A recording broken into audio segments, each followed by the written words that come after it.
Hello everybody, welcome to the Robert H. Wilde True Crime Show. Turns out that OBS is muting itself frequently without me pressing anything, so I'll have to look into that. If I go silent, do let me know, and we'll work out what's causing that. I've got 3 stories tonight. No, it's not that ditch, I didn't press anything. It's been fine, and then it's just turned itself off. So. Music too loud.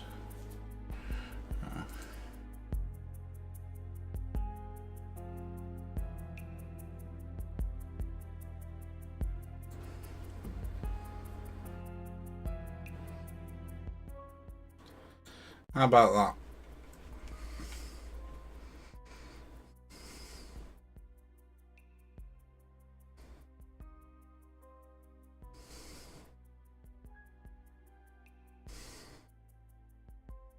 Okay, good. There is a possibility this evening that for the first time you will see my cat on the stream. The door is open, the cat cam is fixed. Just depends if she wants to come in. I'll give you the full context of this story.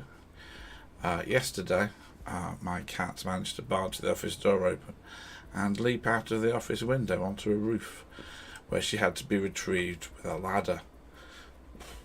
Today, with the door securely locked as I've been working away, she's been banging on the door.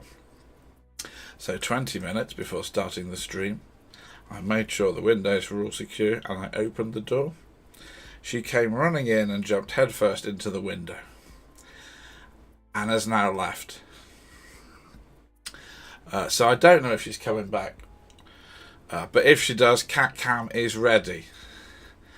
Obviously, being a cat, there's absolutely no chance. Thank you very much for the gift sub, Ditch Boy. I really appreciate the subs. If anybody does want to sub, feel free, or follow is much appreciated as well. We've got 3 stories today. So we've got a rather lethal con, which I think you'll find interesting. Although this is the closest we're going to come to skirting politics, but we won't get into the politics, but we might have to.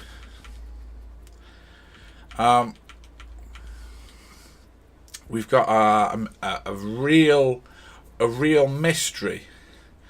It was a missing person. It was a missing child's case, which everyone thought was solved until very recently with DNA.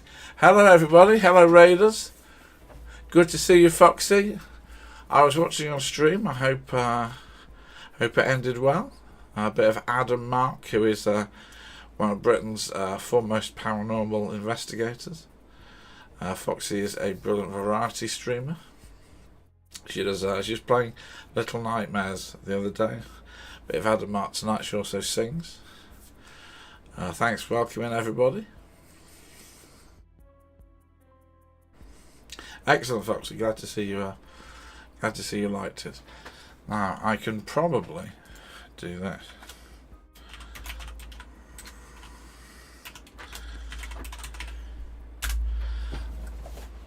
Ah, yes. You see, professional. Bit of a shout out.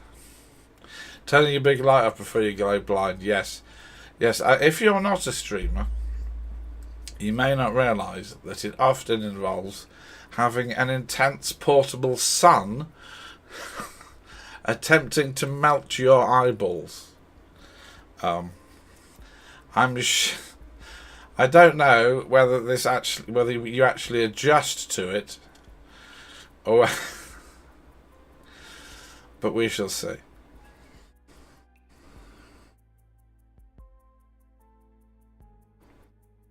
All right. I think. Oh yeah, I was teasing. So we've got what was a solved missing persons case that becomes a not solved missing persons case. And if you're wondering how that's possible, you'll find out. Well, also the 3rd story. Let me just double check what it is. Oh, yes, the 3rd story is about cuckooing. Now, if you've never heard of I'm sure you know. Hello, Sydney. Great to see you. Sydney is an excellent live streamer from Michigan, I believe. Do give him a follow. If somebody could shout Sydney out as well, please. If you know what cuckoos do in real life, you can probably have a little teaser of what my cuckoo story is going to relate to. Now, these are both 3 shorter stories. They're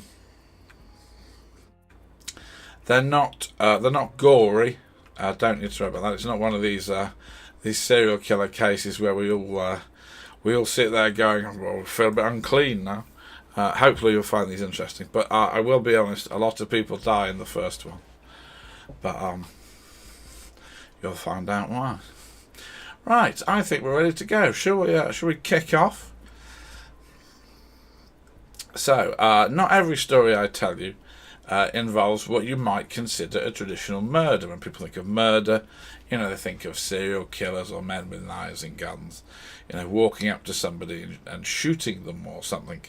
On the other spectrum, you have, say, companies, businesses, which maybe make an accident, say, mix ingredients up, and they sell a harmful product that might kill somebody.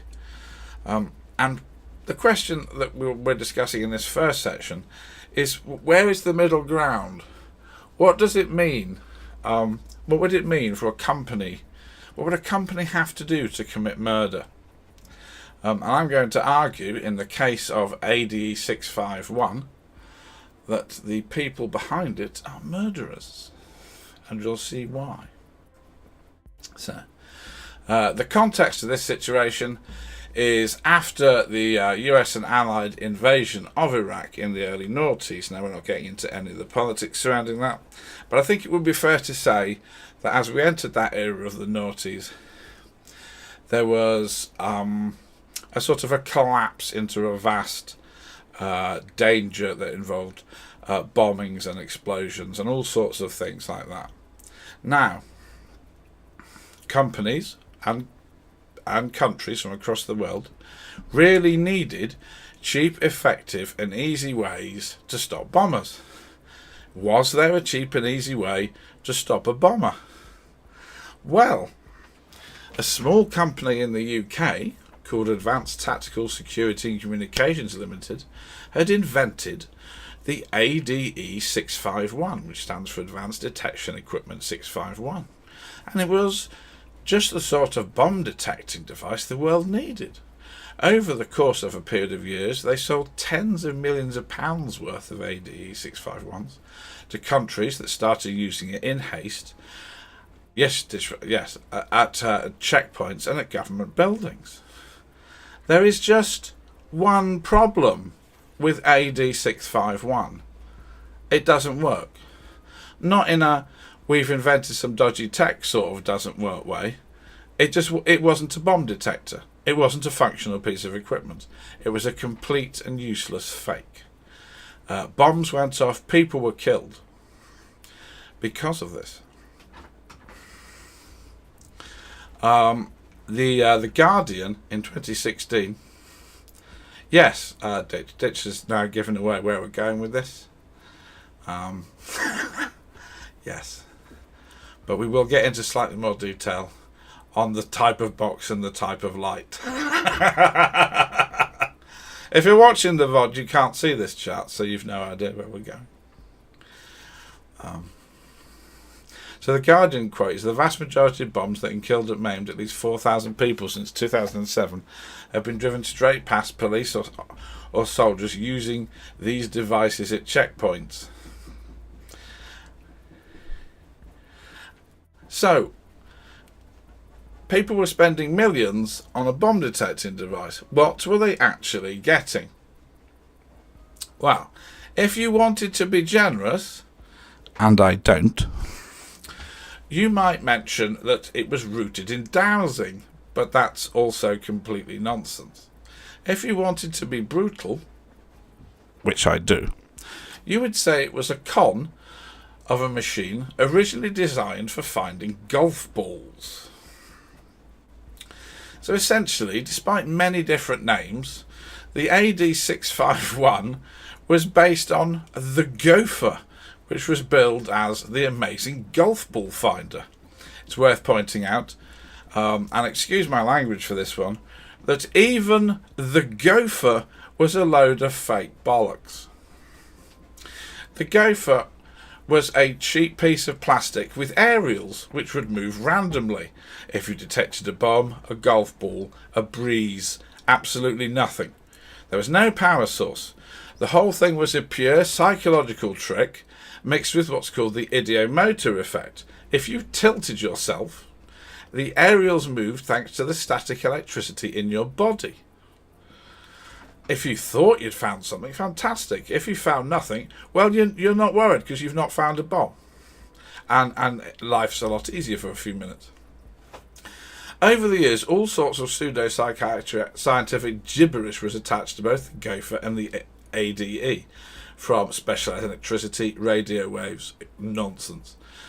These devices, as they evolved, went from we can detect trace elements in golf balls to people saying you can find explosives, drugs, money, stuff in front of you, in water, behind concrete, from a kilometre away, even HIV and ivory. A promotional video contained the claim that an ADE could detect an elephant from 48 kilometres. And somehow people still bought it. I feel I'm getting into a bit of a ranty one with this. But I will try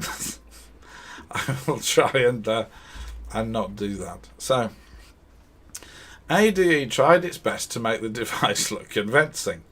Each ADE turned up in a huge foam-lined suitcase, like we were buying some high-end headphones. The packaging cost more than the machine.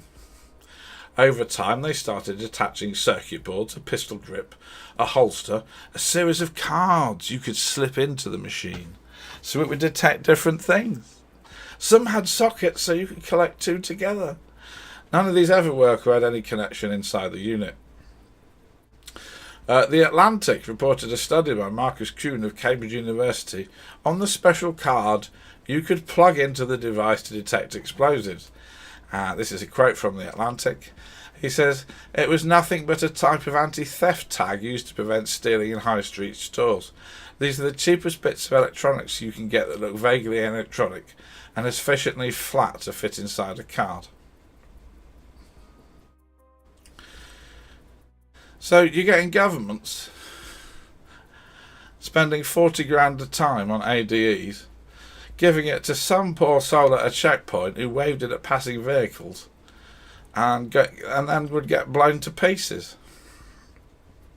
Unfortunately, the governments using these often put the blame on the people using them for why they weren't working. A Vanity Fair article from 2015 explains some of the advice Iraqi security troops were given as people desperately tried to make the things work. So, users were sometimes instructed to prime the AD651 by generating static electricity. Iraqi security forces began doing a kind of foot-dragging, tiny-stepped geisha dance, like a child in a footy shuffling across a carpet and trying to make sparks. When rumours began to circulate that the device was being thrown off by, of all things, Cologne, the farce reached new heights. At checkpoints, they started removing perfume bottles. Another source, a police officer, was reported as NPR by saying, "If we are tense, the device doesn't work properly. I start slow and I relax my body and I try to clear my mind." Which would be funny if people weren't actually dying from this con.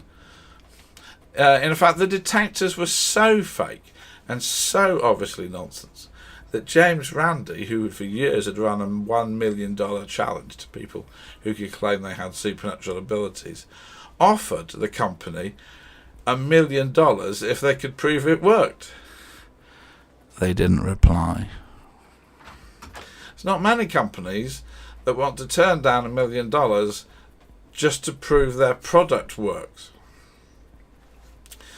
You may be wondering, why did anybody buy one of these? Well, the problem is, it wasn't just one person that bought a few of these.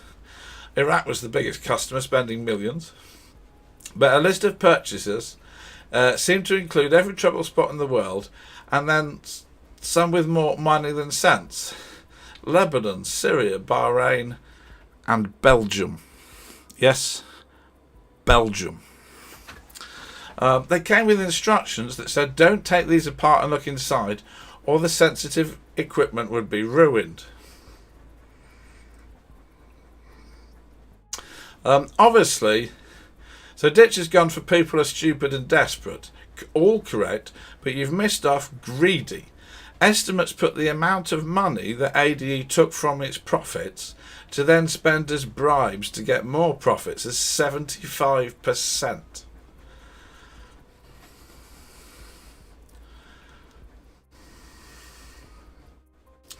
Not greedy, thieves, yeah. Major General Jihad al-Jabari, once Interior Minister of the General Directorate for Combating Explosives in Iraq, said, I know more about bombs than the Americans do. In fact, I know more about bombs than anyone in the world. And he held this view until he was arrested and imprisoned for bribery.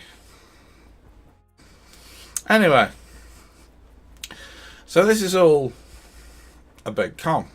But a big con, of course, involves people. So it's time to meet some con men.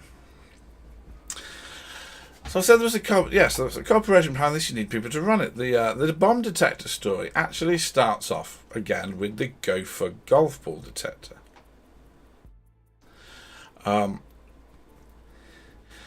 This was sold by a man called Malcolm Stig Rowe. Wanting a broader range of clients than just golfers, Rowe and colleagues devised the plan. Relabel it as a detector of drugs and sell it to police in schools, which is exactly what they did. They renamed it the Quadro Tracker Positive Molecular Locator, which is worse than your average Doctor Who gibberish. No offence, I love Doctor Who, but everyone that watches it knows there is a tiny bit of describing things with a touch of nonsensical words. We love it. We love it until somebody does it in real life in $1 million con. Anyway, law enforcement and schools started buying it. But don't worry, the FBI turned up, tried it, not only refused to buy it themselves, but told everyone in America not to buy it. Yeah, if it had been drugs barons selling the police fake detectors, you could understand, like, there is a certain method to that. These people were just making up nonsense. So Rowe and his team stood trial but weren't convicted, and Rowe jumped bail and went to the UK. He formed a partnership with a couple he met at security conferences who were called The Trees. I would like to point out, I've not gone mad, they were people, they're just called The Trees. They invented a new name. They called it the Mole. There were another set of sales until the Home Office and the Office of Fair Trading tested it and found it completely nonsense. So, 2 countries down, but hundreds more to go. And 2 people had come on board for help. Gary Bolton, with whom they all formed Global Technical, and then Jim McCormick, who came on as a distributor. Sadly, for the world, this group, I was going to say exploded, and that is the least appropriate term ever. So let's change it to broke up in acrimony. And they all went off to sell their own trackers. Jim McCormick went off to make the AD651 and make millions.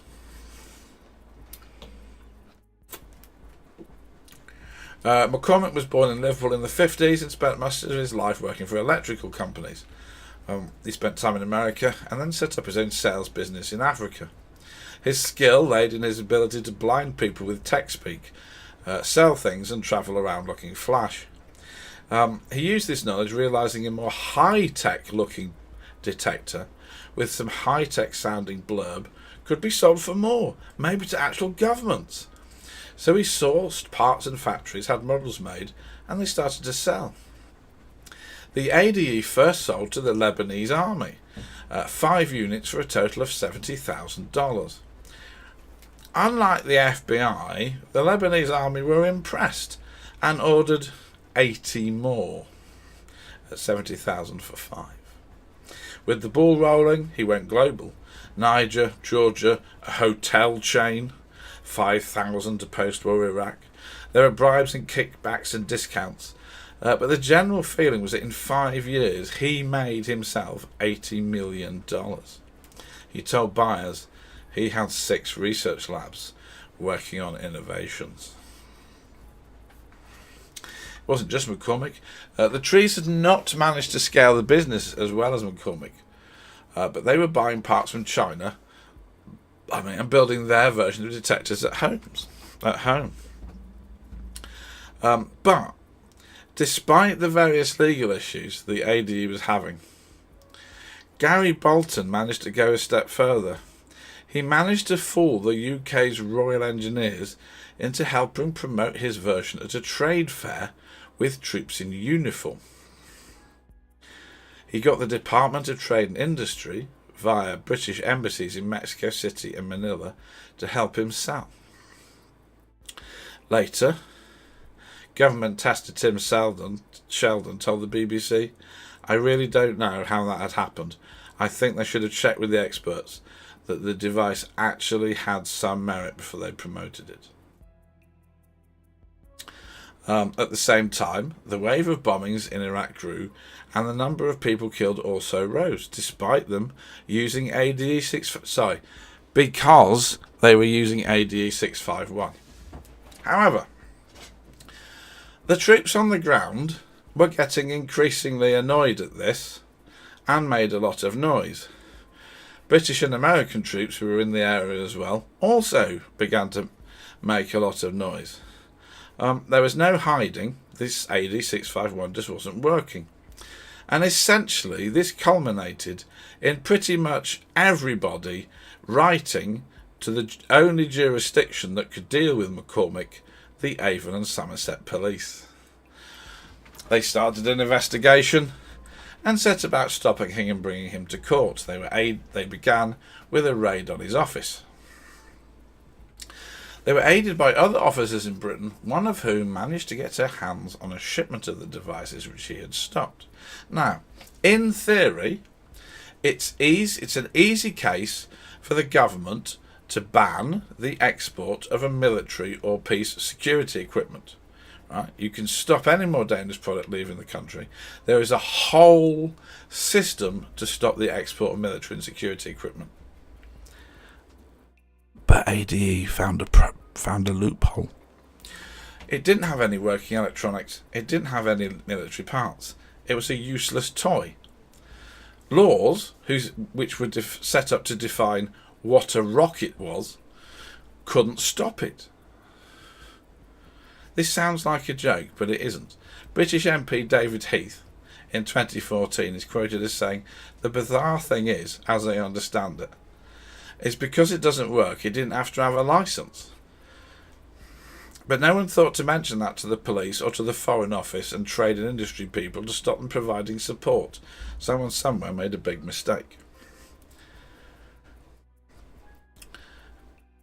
You'd think having to admit it doesn't work would be a problem. Well, don't worry, they then went back to saying it did work. Anyway, fortunately, new rules were put into place specifically to ban electrostatically powered bomb detectors, or nonsense. In response to criticism, McCormick protested that he was working on a new model that had flashing lights. Oddly enough, that didn't fly with the police, and he was arrested for corporate manslaughter. They asked him, "Prove how this works." He couldn't, because it didn't. Yeah, that's like saying I don't earn any money for the purposes of paying tax, when you've blatantly got all the money. Police were also after the trees and the rest. Their company hadn't made as much money, but they were still fakes. And then there was a legal decision. It was unclear if they could successfully convict McCormick of manslaughter. So they didn't try. They instead decided, well, we're going to absolutely nail him for fraud. The trial saw the British government and their experts explaining that the device was useless. McCormick knew it was useless, and this was a fraud. McCormick consistently said it works and waffled on for hours without saying how. He also managed to produce an expert. I mean, what can I say that's not slanderous? Let's just say the expert was a bit unreliable. The prosecution hit on what has to be a winning formula. McCormick had to be a fraudster because he manufactured it. He had personally made a device with no actual technical parts, just plastic and aerials. So whatever he might claim, he had signed off on something he knew couldn't do anything. He was found guilty and given 10 years in prison. The company was dissolved. Samuel Tree was given 3.5 years. His wife was suspended sentence, and other people followed. There is, of course, a huge problem, however. Once something has been taken out of its box, it cannot be put back in its box. The ADE 651 started something. Firstly, there are thousands out there still being used. Secondly, other people started doing the same thing. I found a list of suspicious bomb detectors that have been sold in the world that include the H3 Tech, the GT5000, the Alpha 6, the PSD 22, and the Diadubel A16D, and more. It's incredibly hard to find them all, warn people, get them to believe, and take them out of service. Take the case of Mexico. Their police had been using the AD651 to detect drugs for quite a while. It became apparent... Sorry, I've moved away from the mic. It became apparent they couldn't admit the device wasn't real because they had convictions based on the device was real, and all of a sudden all these convictions would become unsafe. So they didn't. Around the world there were huge pressures beyond whether the device actually works. Which, because there's a lot of people who have been bribed.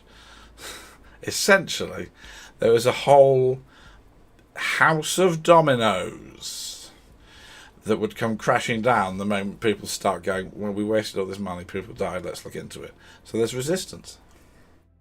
Oh, thanks, Cindy, that's good to know. Yeah, I will try not to back off from the mic that far. I was a bit scared I'd cause chaos.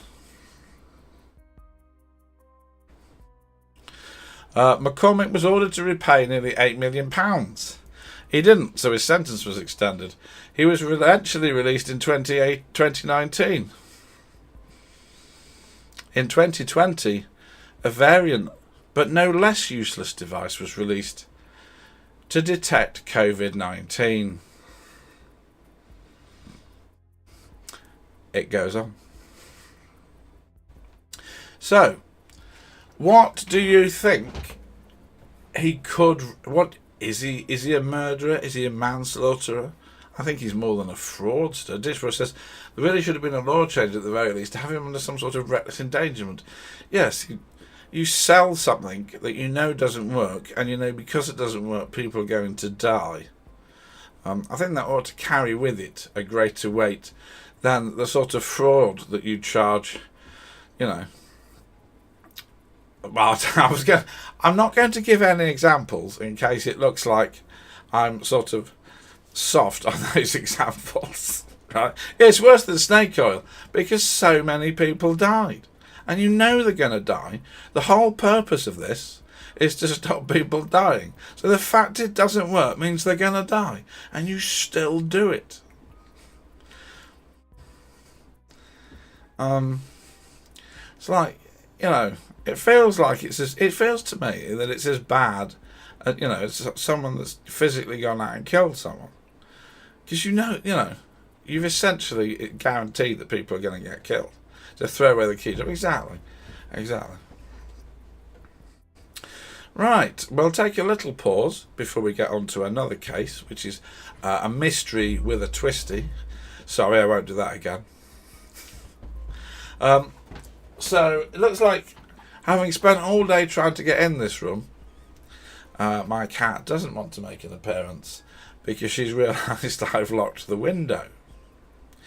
Why she wants to go back on a roof she can't get out of is a cat thing. Somebody, if anyone in the chat understands.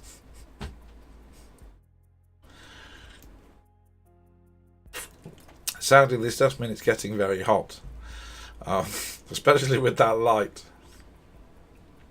Cats are contrarians, yeah.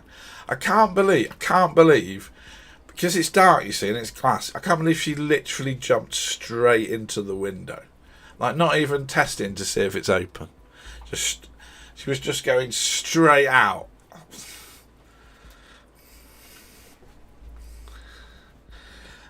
So if anyone would like to see my potentially suicidal moggy, she'll be on in a bit, hopefully. The cat, right, I'm gonna look. I've got cat. Hang on. I've got cat cam set up. I've got a cushion. There is a cushion. There is a scene change. It's already just need a cat.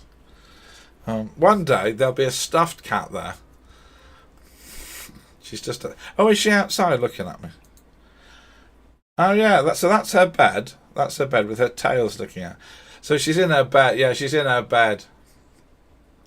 I'm pleased to say that my cat is the only cat that sleeps in a bed. And she's got two beds, one on each floor, because I am an incredibly soft, pampering man. And she sleeps in both of them. And I've got a friend whose had cats for her whole life, and the cat has never gone anywhere near any sort of purchased bed. And I get a cat, and she's in all of them. It amuses me. Yes, Sydney. I've had a cat cam set up. I've had the cat cam set up from the start, but a cable broke. Also, while I was going for affiliate, I didn't want to risk her coming in and nuking the stream because she's very good at pressing every button possible. Are you buying a bed for your porch roof now too? Too soon. Very too soon. I genuinely, at 3 o'clock in the morning, was in bed wondering if I could put some sort of wooden steps up from my garden to the roof, just in case.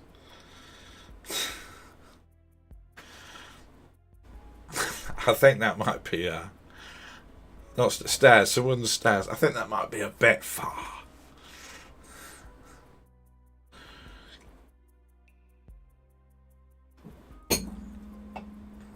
It's a good job you had a ladder, yeah.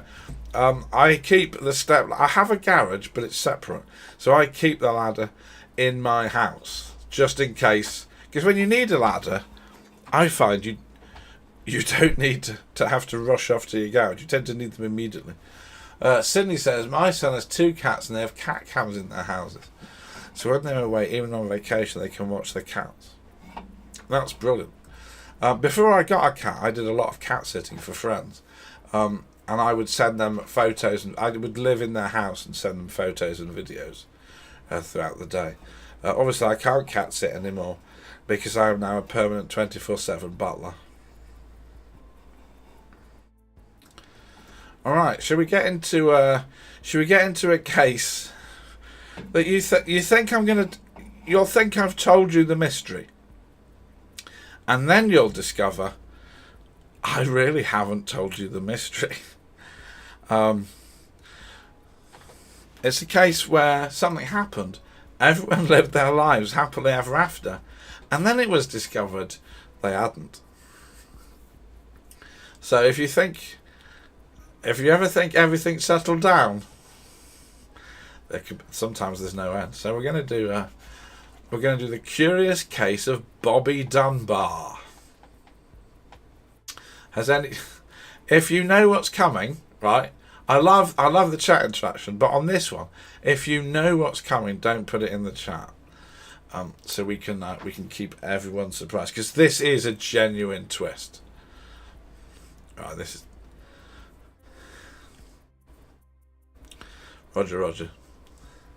So, it's 1912, and the south of America becomes gripped with the story of a boy who had vanished. So, Robert Bobby Dunbar was the elder son of Clancy,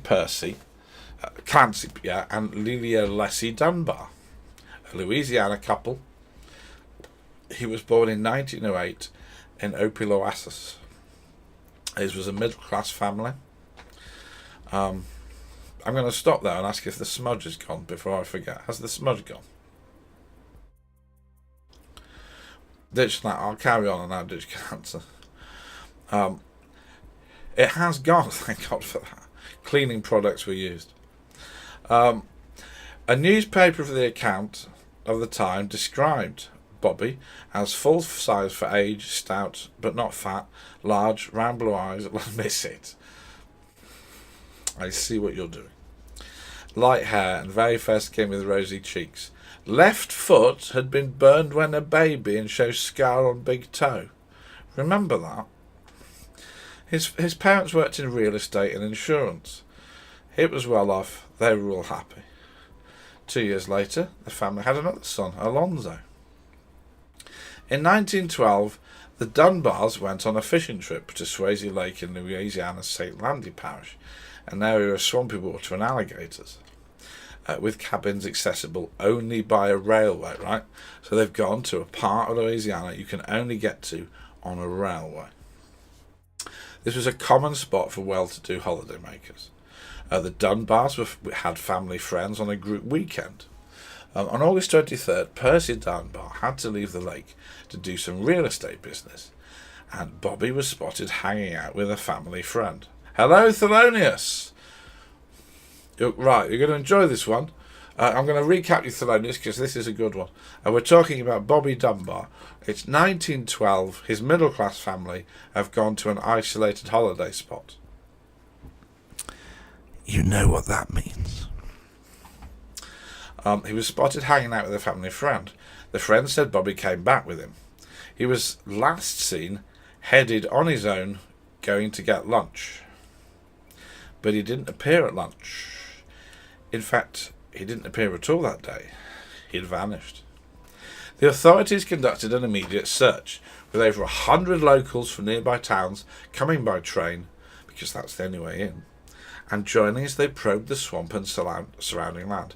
They searched every cabin. His cap was found, a shoe, and some footprints at the railway stop. But no Bobby and no body. The search was so intense, suspicious-looking alligators were killed and checked to see if they'd eaten him. They used dynamite to see if they could free a body that had been stuck in the mud. Eventually, they concluded there was absolutely no sign of him at the getaway.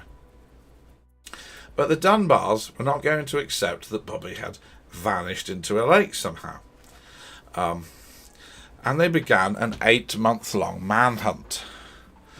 The Dunbars were convinced somebody had abducted him, so they spent any money they could to track them down, a $5,000 reward, boosted by $1,000 from another supporter. And that's a lot of money. I know it's a lot of money now, but it's awful lot of money back then.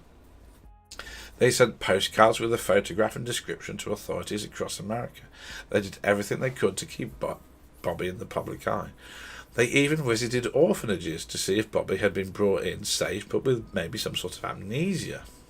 And they hired the Burns Detective Agency. A lead was found. The lead was William Cantwell Walters. He was an itinerant repairman of organs and pianos. He had been travelling through the area that August, and people reported he was travelling with a small boy in a tented wagon. That's not a euphemism. The campaign to send Bobby's photo out, we'll be the judge of that. The campaign to send Bobby's photo out had worked. Hey, I'll just see you on YouTube, Foxy. Keep remembering to check that. If anyone's been in YouTube and I completely ignored them last time, I'm very sorry. It was only when the stream ended I remembered I'm streaming to YouTube and Twitch at the same time. So I'm sorry.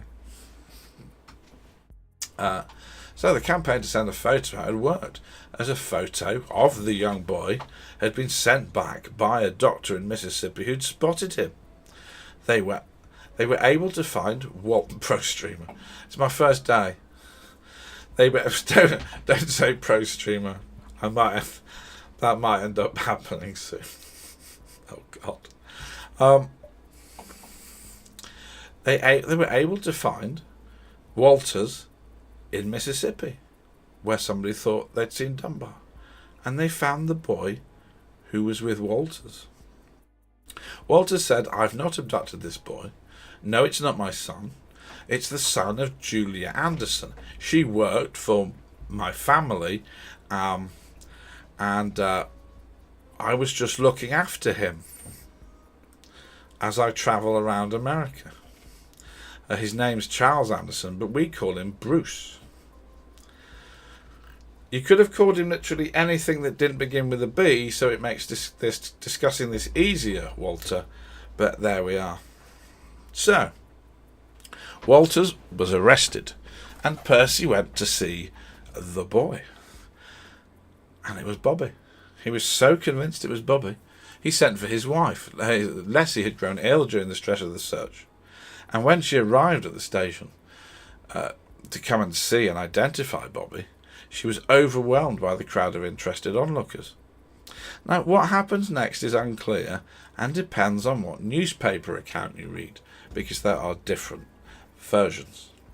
In some accounts, I hope this isn't leading. I assure you, there's a great twist and no missing body parts. We've already got past the alligators. I think you'll notice at the end of this that I've done a deliberately slightly less grotesque one this time, just to give us all a break. We'll save the heavy streams and intersperse them with some lighter ones. Some lighter ones, he says, talking about a missing child. God. If you've just wandered in here by mistake, it's okay not to like this. It's not for everyone. Right. So, in some accounts, Bobby and his mother recognised each other instantly. Yeah. Yes, Thelonious. Recognised his mother instantly. In others, Bobby cried and the mum was uncertain. In others still, the Dunbars had been told to play it cool and not immediately recognise him, because the mob who had come to praise them and welcome to the station might rush out and lynch Walters. However, whatever version of that you want to interpret, Leslie had a chance to spend time there the next day, including washing him. She recognised his molar marks. He was meant to have a burn on his foot. So, and the mum went, "This is Bobby. We found Bobby." They found Bobby! Bobby, reunited with her family, went home. Bobby was seen frequently calling her Mummy. When they got home, Bobby was held up to the crowd, Lion King style, and the whole town had taken the day off to come and see. For the rest of the year, the Dunbars were the guests of honour at every party and event. The media had been obsessed by this story, and there was even a song of the time, "The Mystery of the Dunbar's Child," which I'm sure, with a suitable remix, I could get into the charts.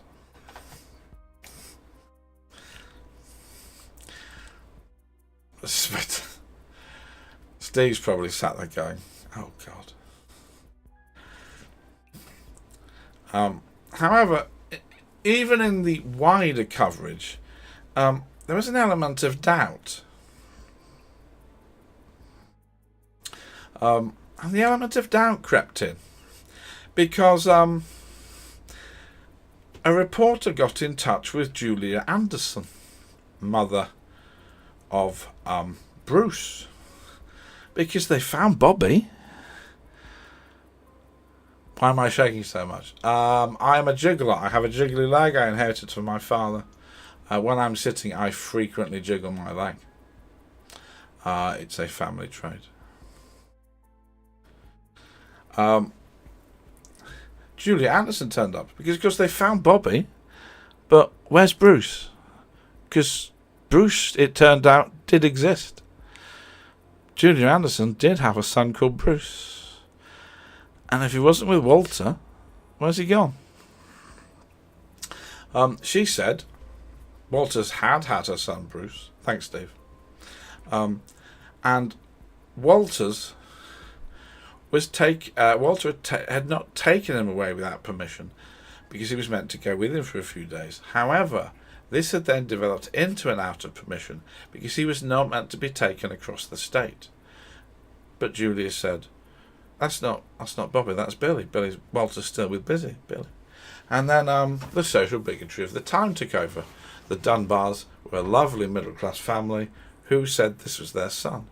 Anderson was a single woman who had Bruce out of wedlock. And then Anderson was presented with a lineup of 5 children, including Bobby, and asked to identify Bruce. She struggled and wasn't sure. And only the next day, when she was able to look at his moles and marks, did she say this was Bruce. But her claim was rejected. She was poor and could not afford to go to court to challenge it. Instead, she had to wait for the trial of Walters, who was on trial for kidnapping. It was the trial of the year. 1,000 people packing into a 300-person courtroom. Anderson testified from her sickbed because this was having a bad effect on her. Here, residents of Poplarville, Mississippi, testified that Walters and Bruce had been spotted and it wasn't Bobby. The defence showed there was no evidence or any convincing theory for how Walter had got to the isolated lake area, kidnapped him, and got back out again without any evidence of being on a train. But Walters was a travelling man of little means and was found guilty. He faced execution but was given life imprisonment. And then in prison, Walter wrote a letter. It seems that I must suffer now for an imaginary sin or crime that has never been committed. Dying, I can look up through the ethereal blue of heaven, thank God, and say my conscience is clear.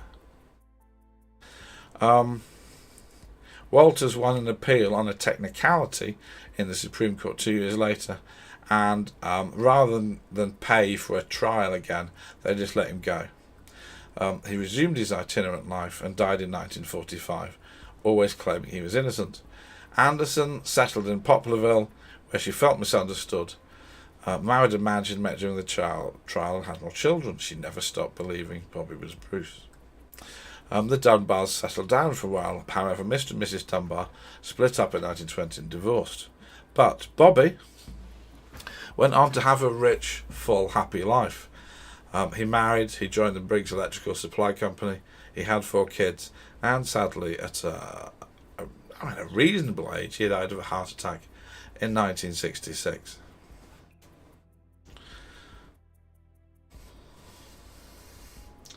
Do you think that's the end of the story? It's not. That Bobby Dunbar was not Bobby Dunbar. Not from the moment he was recovered. How do we know this? Well, I'm going to go into how this became proved without a shadow of a doubt. So, obviously, now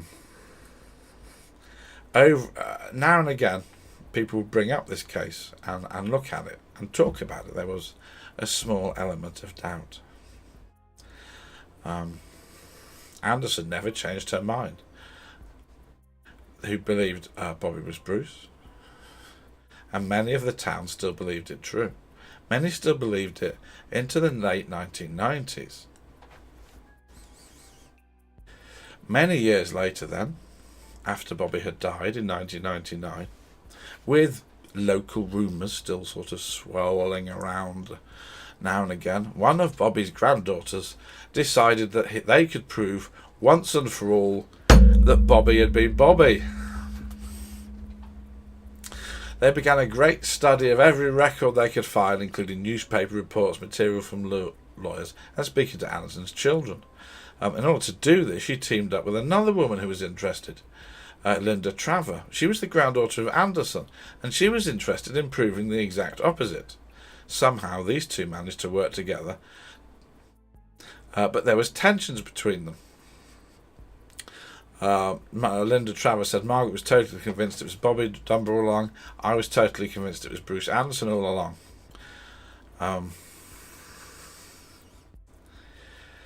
The turning point was an anonymous letter they found sent to Walter's lawyer. Dear Sir, in view of human justice to Julia Anderson and mothers, I am prompted to write to you. I sincerely believe the Dunbars have Bruce Anderson and not their boy. If this is their child, why are they afraid for anyone to see him or interview him privately? I would have nothing to fear, and it seems strange. The Dunbars claim that if this had been their own child, and he had been gone 8 months... the Dunbars claim that this had been their own child and had been gone 8 months. But do you think his features would be so changed that they would only recognise him by his moles and scars? This is a farce. If the Dunbars do not know the child who has only been gone 8 months by his features, why don't they know him at all? And so, Margaret tried to get a DNA test. Not cat DNA, ditch actual DNA. Obviously, Bobby was dead, but Bobby Dunbar Jr. was alive. He repeatedly refused requests, but suddenly he agreed. And the DNA was taken, and the DNA was studied and compared to Bobby's cousin, who was definitely part of the family. Yeah, he wasn't Bobby. He was Bruce. The DNA showed it. This raised a few awkward questions. Firstly, what had happened to the real Bobby, who had vanished and whose body has never been found? Secondly, why did Bruce never say anything? Was it simply because he did not wish to be travelling around with a poor man and preferred the middle-class upbringing of the Dunbars? Thirdly, did the Dunbars ever actually realise, and how did they go on? This was, however, not really a triumph of detective work. While the Andersons were thrilled to know that this was their relative, it blew the Dunbar family apart. Bobby Dunbar Jr. put a brave face on it to the Associated Press. My intent was to prove that we were Dunbars. The results didn't work out that way, and I have to do some readjusting in my life, but I would do it again. I haven't had any big metamorphosis here. I don't intend to change my name. My daddy's still my daddy, and my mother's still my mother. That doesn't change anything at all. But it was also quoted as saying, all right, if my past is wrong, Bobby Dunbar, the legends, all the stories, and then all of a sudden you find out, well, that's not who your grandpa says you are. Then all of a sudden you find out, well, that's not your blood says you are. Where does that leave me? Who am I? The most likely conclusion is that Bobby had fallen into the lake and been eaten by a stray alligator. And that, because the body was not found, Bruce was sort of willingly abducted and lived the rest of his life in totally different circumstances. However, if Bobby was out there to be saved, his parents' decision to take in Bruce cost all the investigation. And that's the story of Bobby, not Bobby Dunbar. What do we think of that, chap? Yeah, Dunbar. I think Dunbar's probably a really popular name. Yeah.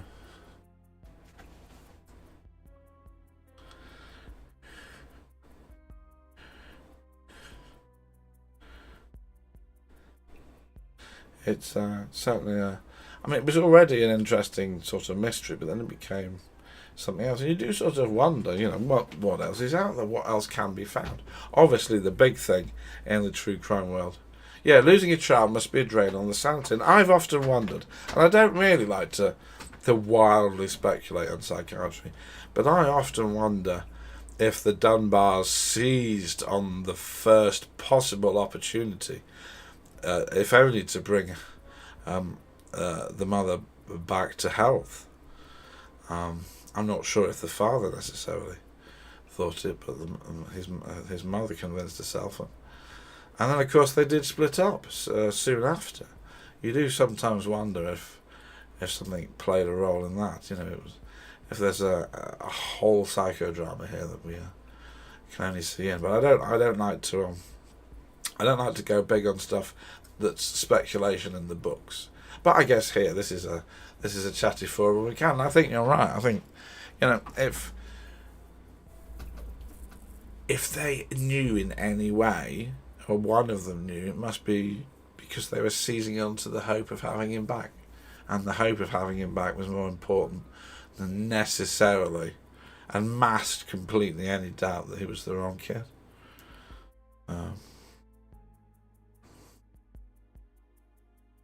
But yeah, Thelonious Monk says us mothers can do some weird stuff when it comes to our children.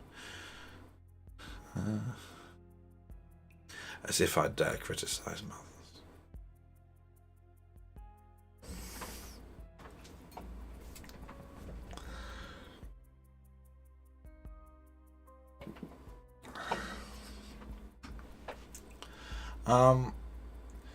Unfortunately, that doesn't lend itself to having a poll because we've actually got the DNA. I'm just having a double check to see where we might be going after the next story. Not been able to do a vast amount of research into great streams we could raid, so we may just go back to kittens because kittens. Everyone loves kittens. I was hoping some of the crafters I follow would be on, but they're not. Barrattry, thanks for the bitch ditch. No, I've not been able to get to Barrattry.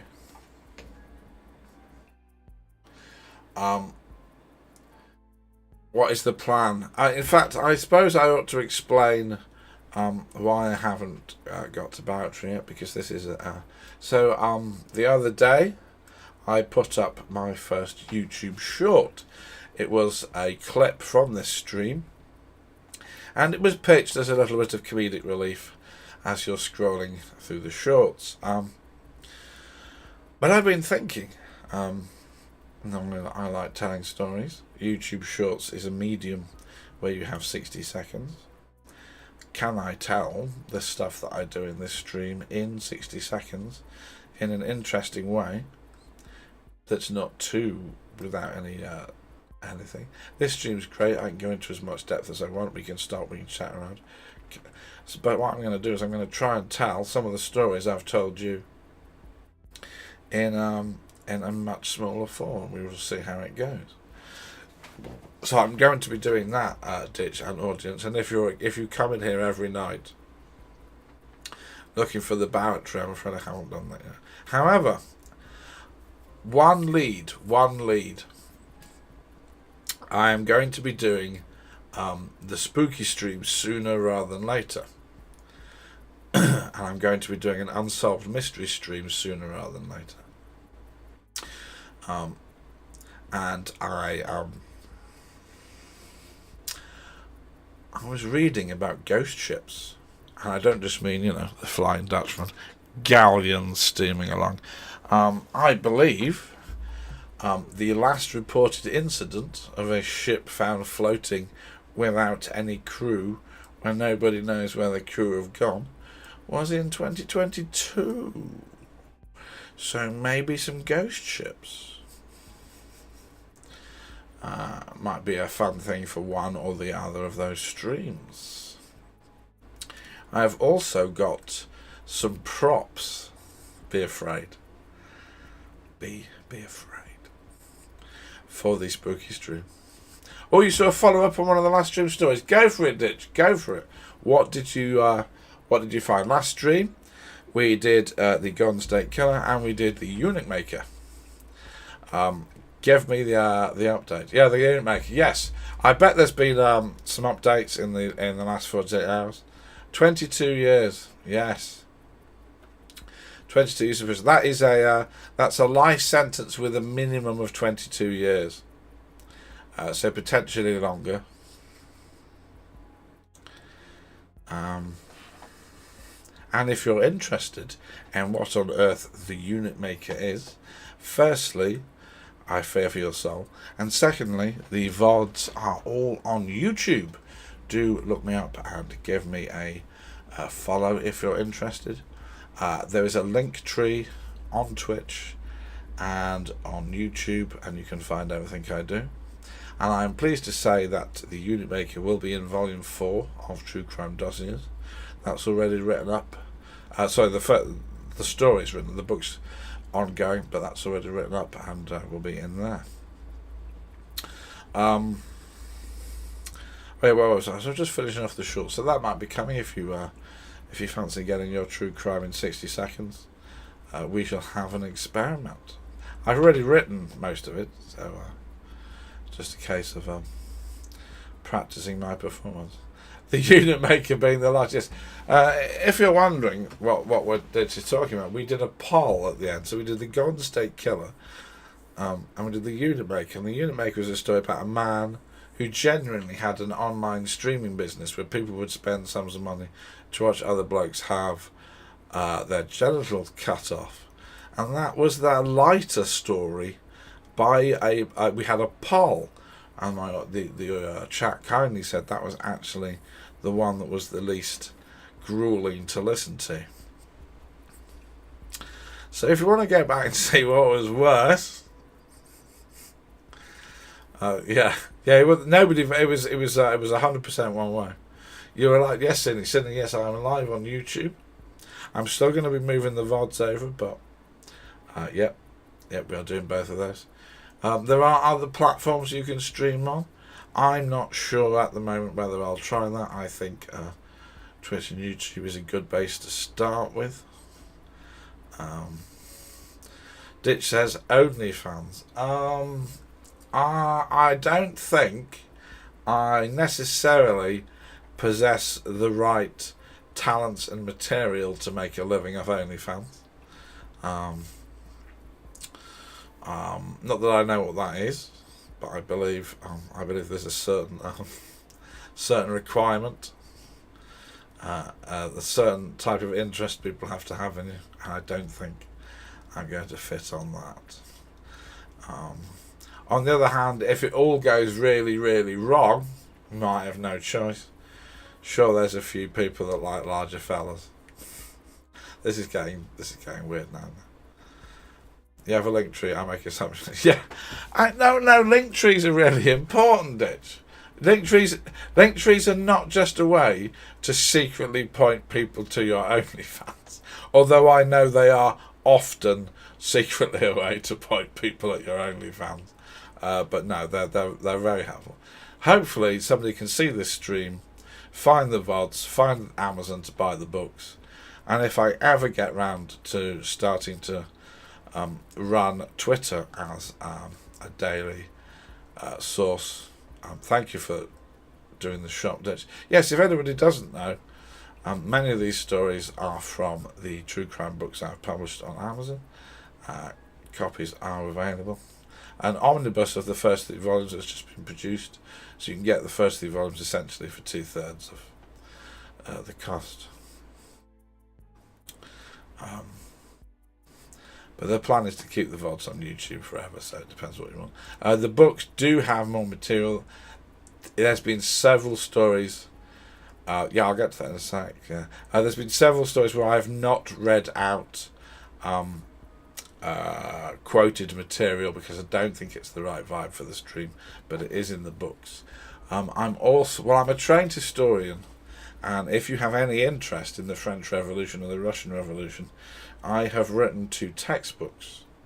Now, I'm going to explain this because I don't really get the chance to explain this on Amazon, right?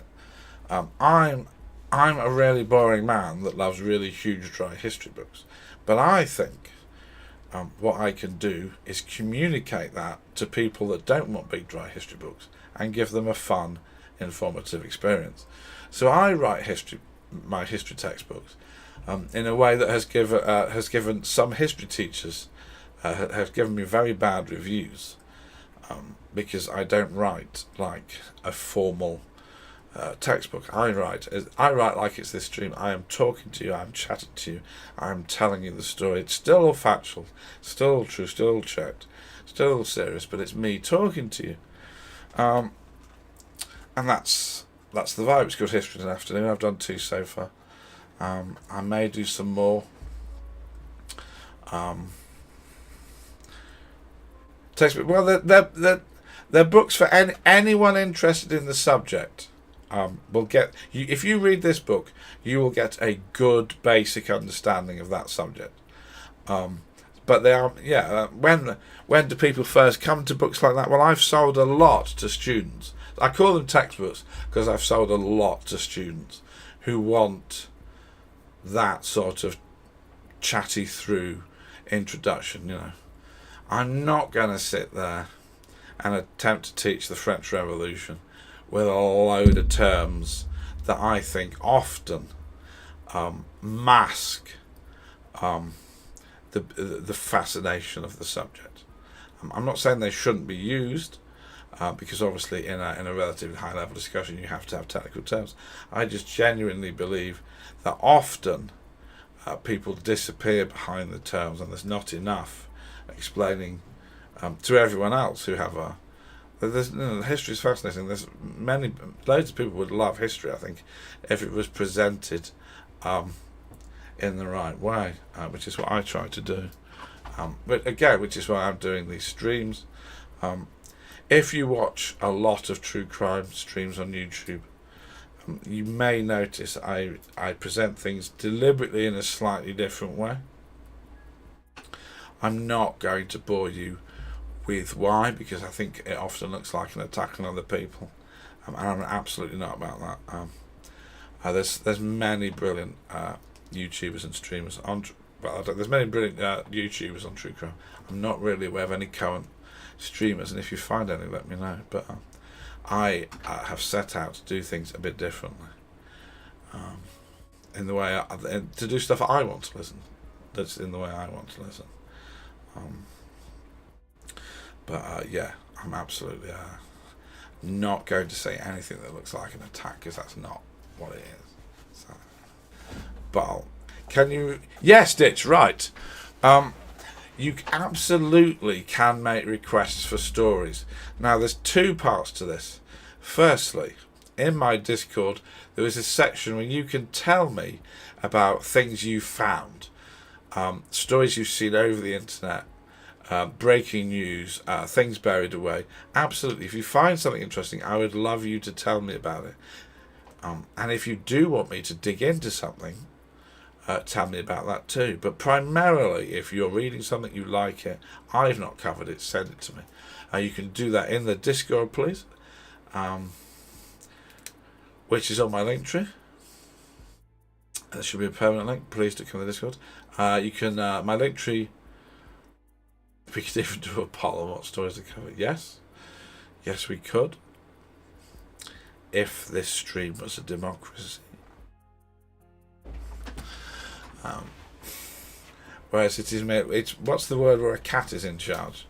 Catocracy. Not that the cat's here. You love Scandi history. Yeah, that's cool. Whisper, that's the so whispering me is good. Emailing, my email is on websites. You can email me. You can't put links in chat, and that is obviously to protect people, primarily me, from people putting madness in. But if you do see something, you're welcome to reach out and we'll talk about it. So there is a poll. I dread to think. I'm going to click the link. What is the poll? Should there be more stories about cats? Well, I'm open to that. I'm not sure how many stories about cats I can find, but obviously when the Jack the Ripper series is ready to be broadcast, there is a cat in that. The cat knows who Jack the Ripper is, but sadly can't speak English. So,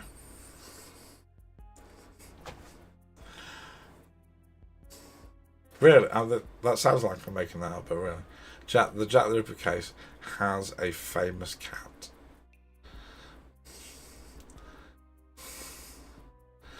More cats. Okay, we'll have a look. We'll have a look for some more cat-based crime action. Obviously, you've got... Thelonious has got 26 cat stories. In that case, please get in the Discord and tell me what they are. Last night I was talking to Steve and I jokingly said I'll do a stream in a cat outfit. Thelonious, if you've genuinely got 26 true crime cat stories, I feel it's all coming together for a career low point. They're boring. Okay. Oh yeah, I've just realised there was no option. Yes and Cliff. Ditch acting like he's in charge of some sci-fi city there. Directing people along.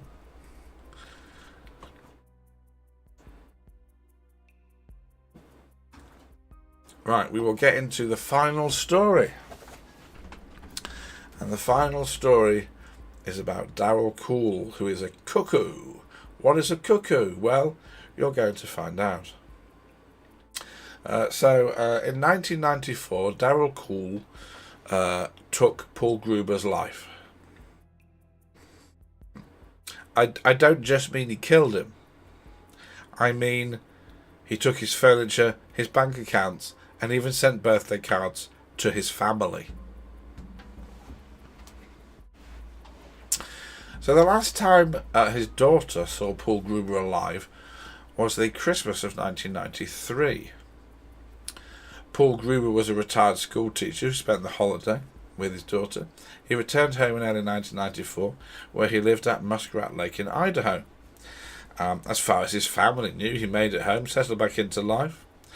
Shortly after, his daughter Shelley did find it impossible to actually get a spoken word conversation, but they were just automated answer phone messages. There were birthday cards. There was still phone communication. She just couldn't get him onto the phone. Now, time passed, and Shelley grew worried. It was unusual for her not to speak in person over communications with her dad. Yes, cards were arriving, but she began to get more and more suspicious of those. Finally, in February, her son received a birthday card, and it just didn't feel like her dad. She rang the police. The handwriting wasn't right, the tone, the signature. I knew something wasn't right. The police said, okay, well, we'll go and check on him. So they went to Paul Gruber's residence and had a shock. Well, there was no signs of life. When I say there was no signs of life, I mean the house was practically empty. All the furniture and other possessions were mostly gone. No one had lived here for a while. Not only had they not lived here for a while, they'd moved out. Gruber's truck and boat were missing. The police didn't think Paul Gruber had been harmed initially because somebody was still paying all the bills. His post was being collected. He was sending cards to his family. But, unlike many of these stories, these were good cops, and they did a full search of the property. And that's when they discovered that one of the rugs had been glued to the floor. Nothing else in the house was glued to the floor. Nothing else in the house was glued to the floor. This wasn't some highly eccentric person gluing things down. So they removed the rug, and they discovered it was covering a mark on the floor consistent with a bullet hitting it. And they also discovered blood belonging to Paul Gruber. Thank you for the poll, Ditch. 10 people, which is quite a large portion of the audience, have said clearly there should be more stories about cats. all right, we're going in. We will go in on cats. You do need to give me some time to organise this. I am like trying to move an oil tanker. I am like trying to redirect a diplodocus in a race. Diplodocus. I mean Brontosaurus, don't I? They're the big ones. Anyway. We shall look into cat-based. Obviously, you've got until Tuesday. No, I'm doing YouTube Shorts until Tuesday. Well, I'm doing YouTube Shorts about cats until Tuesday. The YouTube Short is about cats. Please go watch it. Are you alright, Sydney? I'm not sure what you've done, Sydney, but I'm not sure what you've done in chat. You're right. Oh, a clip. Yeah, if you can. Yeah, so the chat won't display. It won't allow YouTube links or anything like that.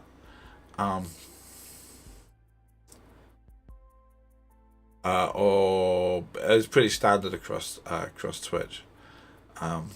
If you could stick it in the Discord, if you'd be so inclined, that would be awesome.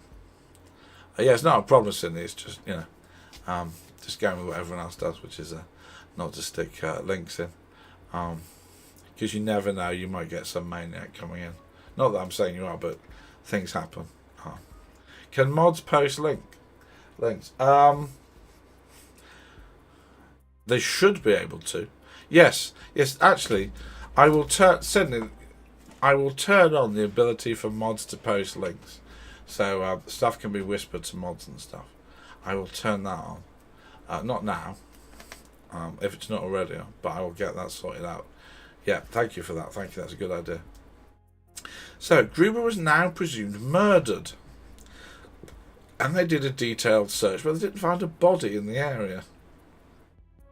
But of course, as you may guess, they had a very strong lead. He was posting cards to his family and collecting his post. So they looked up the security footage of the post office, and they quite easily found the man who'd been going to the post box. Obviously, it was not Paul Gruber. It was a man called Darry Cool, a local handyman in his mid-40s. Police went to question him, and Cool said, "Well, yes, I've been working for Gruber. I haven't seen him for a while, but I picked up the post and made sure everything ran." This wasn't convincing, but it was at least possible. Cool could prove he had been hired for Gruber as a handyman. Unfortunately for Darrell, he couldn't help but take the story into the realm of the completely ridiculous. The police asked him to sorry, I've jumped ahead to my favourite bit. So it gets ridiculous. The police show Darrell a photo of Paul Gruber. Darrell said, "That wasn't the man I've been dealing with. I must have been dealing with an imposter. I don't know where Paul Gruber is." Is that any? Could that still be possible? Could that still be possible? What do we think? Because the next thing that happened was blatantly ridiculous. Darrell was sat down and asked with a police artist and asked to describe the man he'd been dealing with. And due to what could only be described as a complete lack of imagination, he simply described the police artist.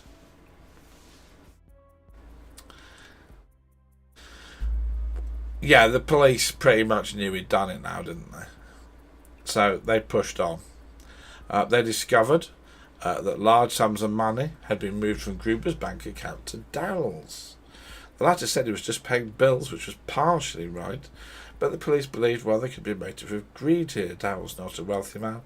Gruber had been well off until all his money had ended up with Darrell. Meanwhile, the truck had been found. It was abandoned with the keys inside, and there was no forensic evidence. And Gruber's cell phone and safe also turned up, seemingly dumped. The force is strong with this one.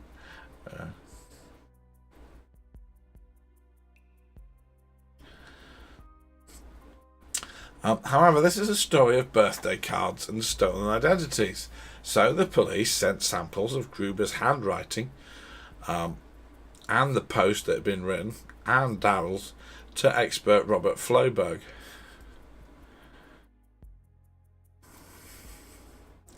Oh, that seemed to have worked.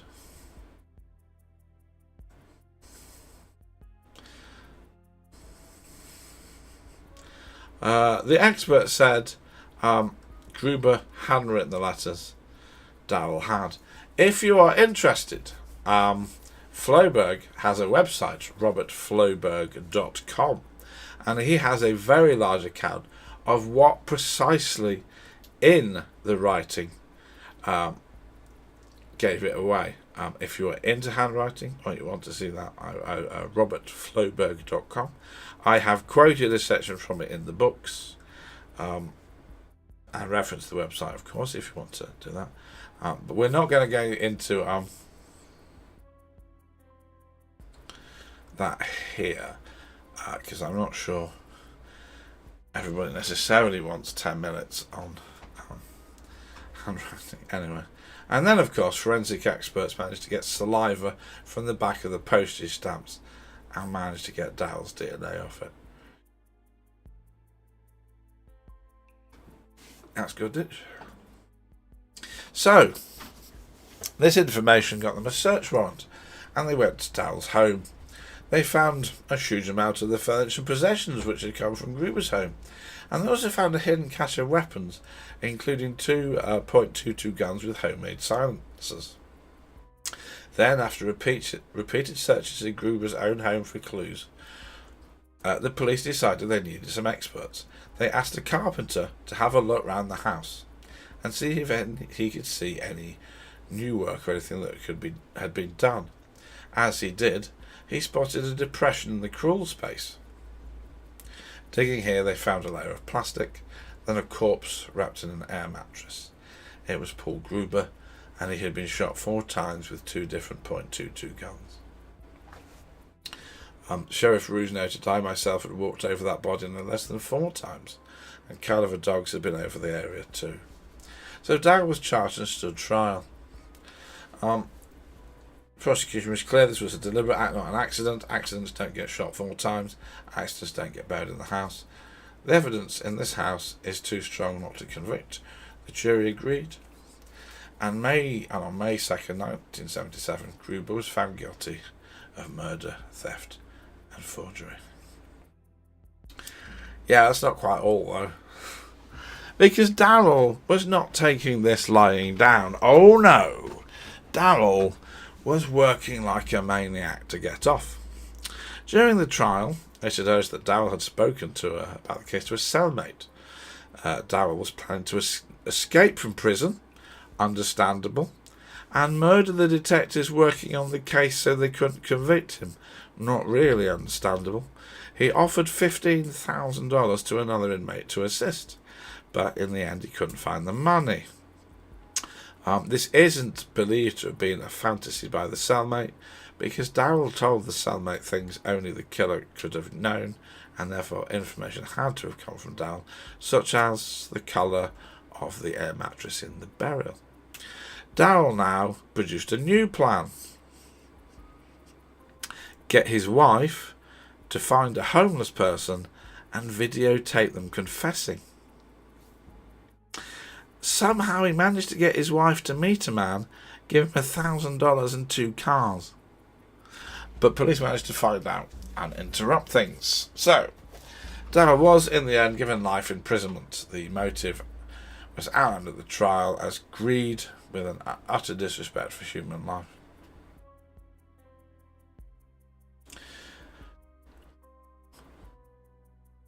And that is a cuckoo.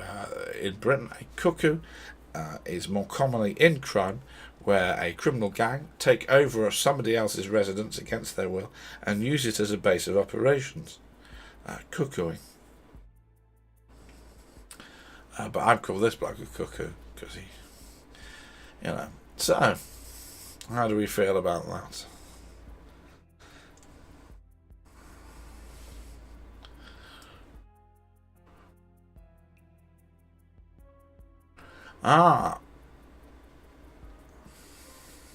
Excellent. Thanks very much for the clip.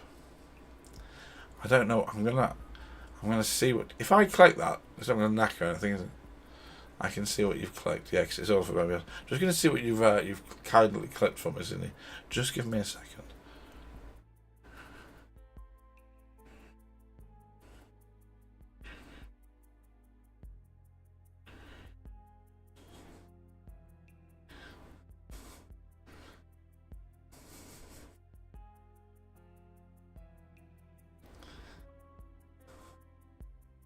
Oh yeah, brilliant, brilliant. Thanks very much. I feel it's a bit rude to watch your own material on stream. Right, well, thanks everyone. Have we enjoyed these 3 stories? Thanks, Sin. It's brilliant. It was too loud again. Have we enjoyed this this material? Bit different to Tuesday. Not as horrifying as Tuesday. So, you know what that means? The next one's gonna be awful. The next one's going to be awful. I genuinely have, and right, brace yourselves. I genuinely have 2 good stories about a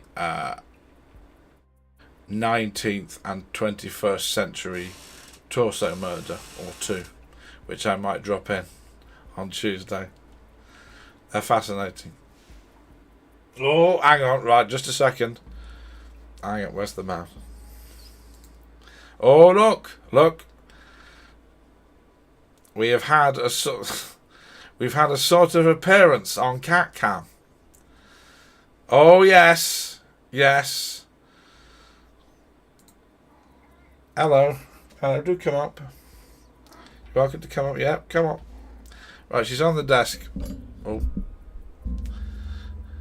I don't know if you probably can't see her because the camera's a bit high.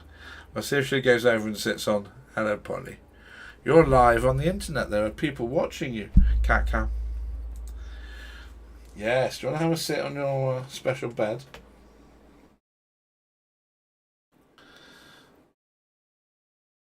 So this is Polly. She's a 13-year-old rescue tabby. She was once incredibly ill and is now back to full health and giving me panic attacks with her crazy antics. That's not even an exaggeration. Yes, finally, right. It's actually working. I have herded a cat, ladies and gentlemen. I have herded a cat. This is the high point of the stream. It's all downhill from here. And if you think we're ending now, you're wrong, because we're just going to see how long we can go with the cat cam. Oh, thank you, Thelonious. Yes. I love her to bits. She can be very delicate, and she does still display some trauma from what she's been through. But she is given all the love and support she could possibly want. So yeah. Frame rate is amazing on that camera. Ironically, the cat cam has put Polly in much better imagery than I have. She also likes giving me heart attacks. Yeah. She repays me with love, cuddles, and medical emergencies. I actually can't believe this has worked. Hello, Polly. Look, Polly. If you look up there, you can see her on the internet. Are you going to wash your ass with 20 people watching you? That might. No tip alerts.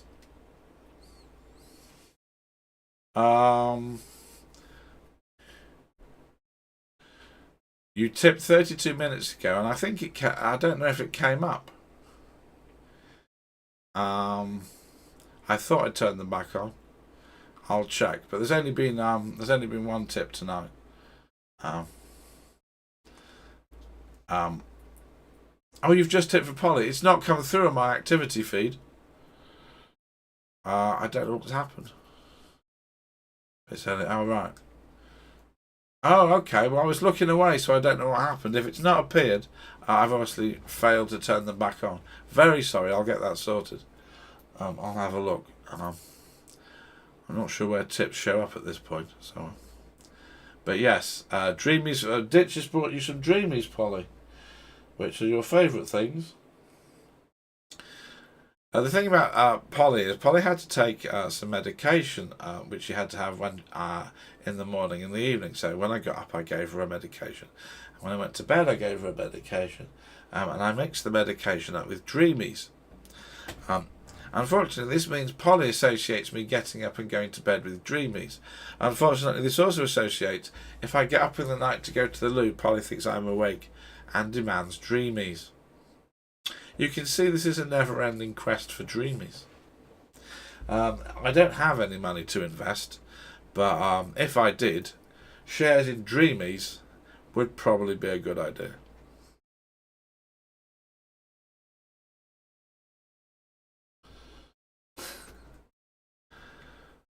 Yeah, thanks for the tip, Liz. We will. That will definitely. I'm not going to go and get it. I don't know if you. Right, Thelonious is asking what are Dreamies. Dreamies are a brand of cat treat.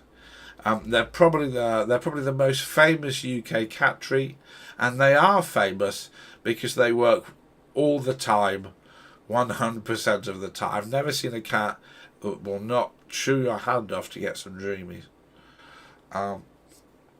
I have to buy Dreamies in a giant tub.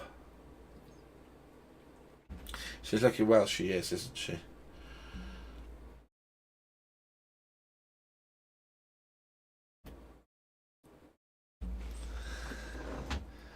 I'm not going to try and stroke her. When she wants strokes, she will nudge me, and when she doesn't want strokes, she will not nudge me. So, if she's sat there like that, she doesn't want strokes at the moment. She got over the excursion to the porch better than I did. Yeah, she was fine after about 10 seconds. I was not fine until maybe halfway through today, when other problems overtook it. So, in fact, she was so fine, she tried to jump out the window again, but the window was shut. You're silly, aren't you? What? Why would you jump down to somewhere where I had to get a ladder, knowing I'd have to get a ladder again?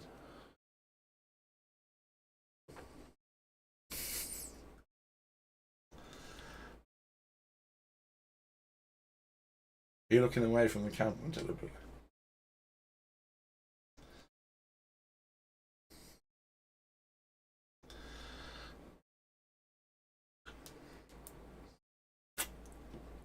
So we might do 2 torso murders on Tuesday.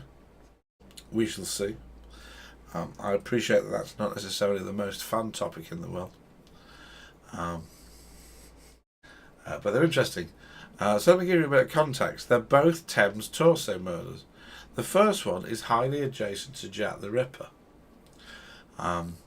Some people have claimed that it's the same killer. Oh, Thelonious asked, does Polly have spurts of being crazy? Yes, Polly still has her crazy cat time. Normally at 4 in the morning when I'm trying to go to bed. Polly's allowed in the bedroom, she's allowed on the bed, but often I will be trying to go to sleep and I will hear what can only be described as the sound of industrial building works. But it's just you doing I don't know what to create that noise. But in the morning it's all still there, so I don't know what she does. Yeah, she can go from she's got a fish. Yeah, she goes from being incredibly kittenish to the point that if we didn't, we only know how old she is because she's got a microchip and they were able to trace it. If she hadn't been chipped, we would have no idea she was 13, because she does have these teenage bursts of energy. On the other hand, yeah, sometimes, she is fragile and traumatized. So just help her through that.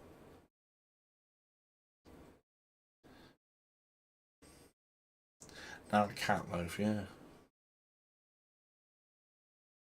You're enjoying being on the internet. Enjoying being a star. You're famous now. Can you do this every day at time we stream?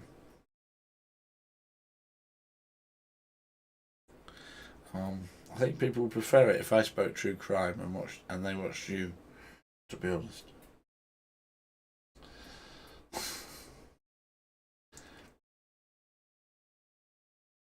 I'm not really sure. I've got no content left for tonight, so I'm not really sure how long you want me to keep Cat Can going. I'm happy to keep going. Let me know in chat. Now we've finally got it happening. Do please ignore the massive pile of cables.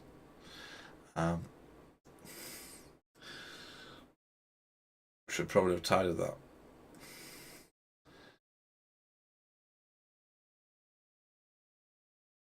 If Cat Cam is going to be a regular fixture, Polly, we're going to have to put something here. Oh no. Where's the oh, here. Oh, it's up here. Yeah, we're going to have to put something there to advertise, aren't we? Actually, we should probably put your name on the notice board so people know who you are.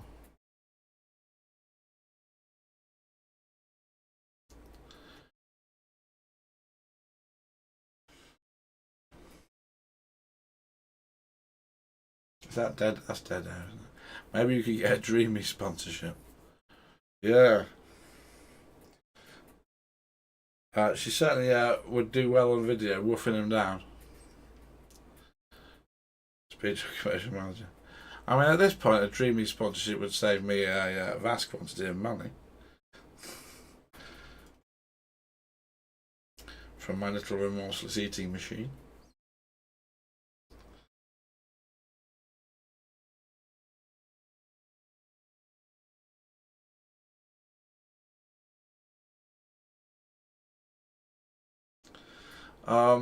We're gonna have to. I'm gonna have to add 4 things in the stream title, aren't I? We're gonna have to have the 3 things, and at the end, it's just gonna have to be Polly the cat. That's going to really confuse anyone that's logged in, thinking they're going to get 4 true crime stories, and then they're wondering, oh, I've never heard of the Polly the cat crime story, and then this turns up. Oh, Thelonious, her facial markings is similar to Ulysses. Yes, yes.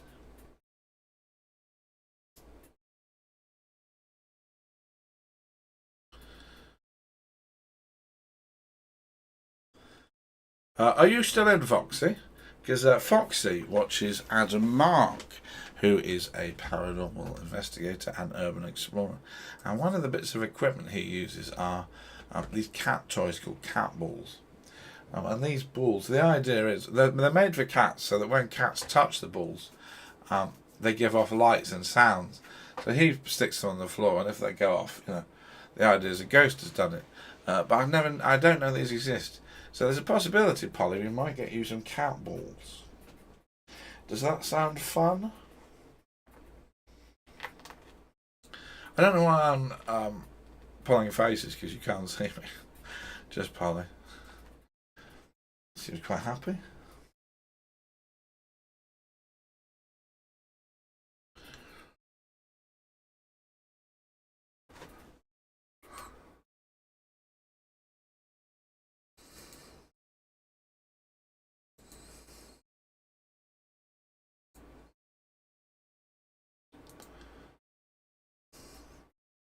Thanks, Ditch. I've just found the email. That's great.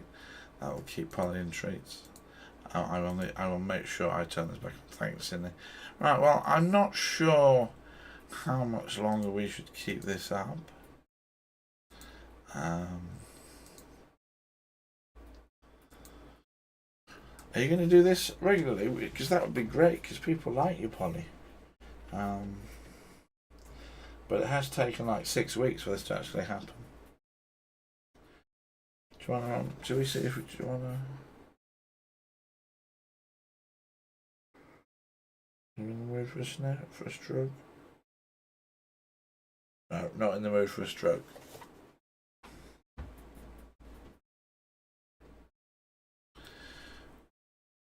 Which is fine.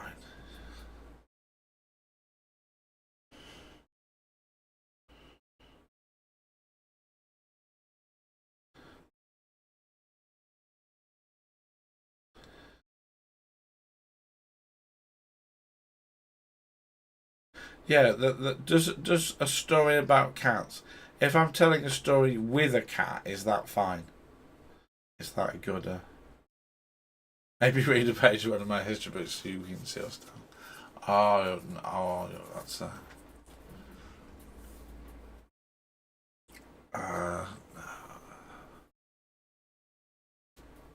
I I, believe it or not, I read all these things through first. So I really don't like to read stuff dry. Um, I read I read. So although I sort of freelance a bit on the script, I do have a script for everything I read out, and I read it all through in the hours before.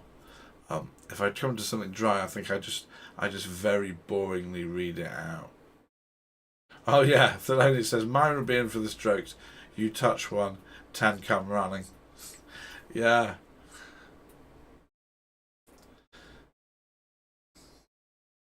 So Polly was fostered by a very nice lady, and when Polly came here, that freed up room for the fosterer to take someone else. So she's actually got a mummy and 5 kittens at the moment.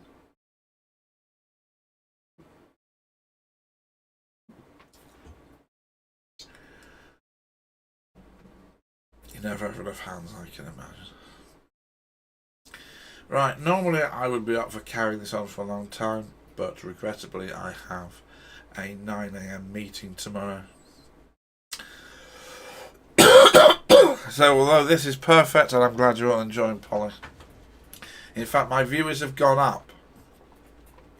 My viewers have gone up while Polly has been on stream. We are now at the stream record. See? Your magic. People want to come and see you, Polly. I need to change the title, don't I? When Polly's on.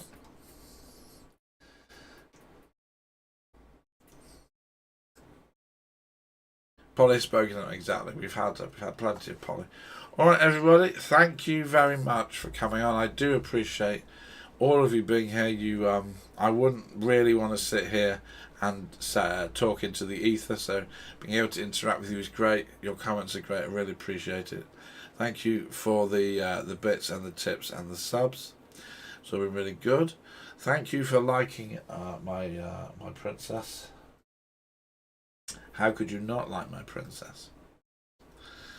Yes. And I will set. I mean, I'm going to set up a raid. We were always going to go and raid the kittens, but they're just not going to be as cute, are they? They're just not going to be as cute. Well, not to me, anyway. But we'll do that. Unless somebody else has sneaked on. I follow a few craft people. I hope to follow more. Because, they're never on now.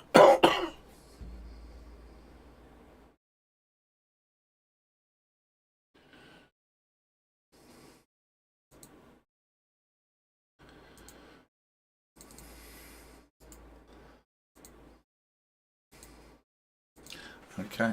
Oh, you checked out the Dynaman. What did you think, IMR? I think he's great. I think he's really good.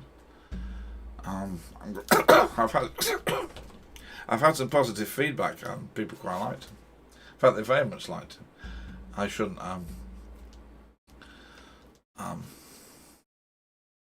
be English and stick words like quieting when it comes to that.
All right, thanks everyone. She's gone. Let's go. Have fun.